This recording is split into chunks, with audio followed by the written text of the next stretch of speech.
我會 cut 㗎嘛。咦，我哋遮搞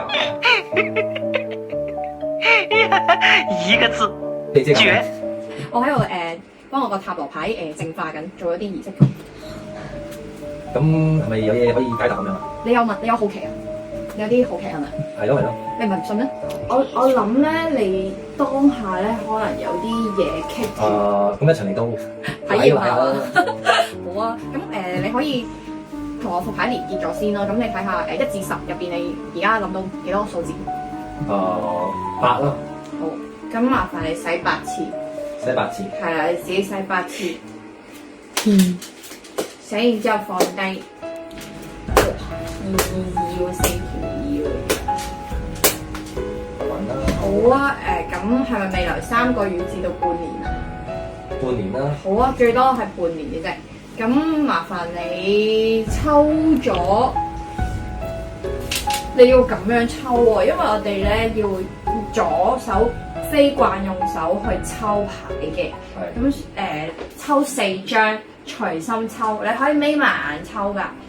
過去，你過去嗰個金錢，即係你想問你嘅金錢運係未來呢3個月至半年有冇提升係咪？係咪咁嘅意思啊？你想問宇宙，咁宇宙咧就出咗呢一個牌，你見唔見到咧有幾多粒星星啊？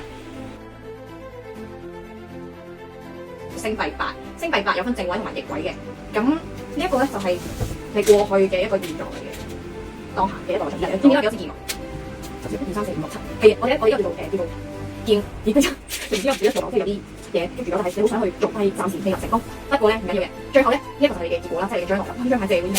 呢張係啊，呢個好難論啊！你見到最中意嘅一個圖案係邊一樣？我想請問你，即係咁多個圖案，就你覺得邊一樣最吸引你？BB 騎馬咯。BB 騎馬係啦，即係呢個 BB 騎馬。好啊，我話俾你聽，呢一個咧就係我哋嘅人生嘅大牌 BB 叫做着身太陽。咁即係代表，即係你知唔知 BB 代表新生兒，即係代表新嘅希望，代表好嘢喎呢個太陽中嘅新生兒，太陽中嘅新生兒同埋啲花朵，同埋你見到佢即係後面仲有啲城堡啊！哇，呢個好有錢啊！不過咧佢調翻轉嘅話就要留意翻啦，都唔使有啲咩擔心嘅。我張紙燒窿咗，所以我要睇翻個資料。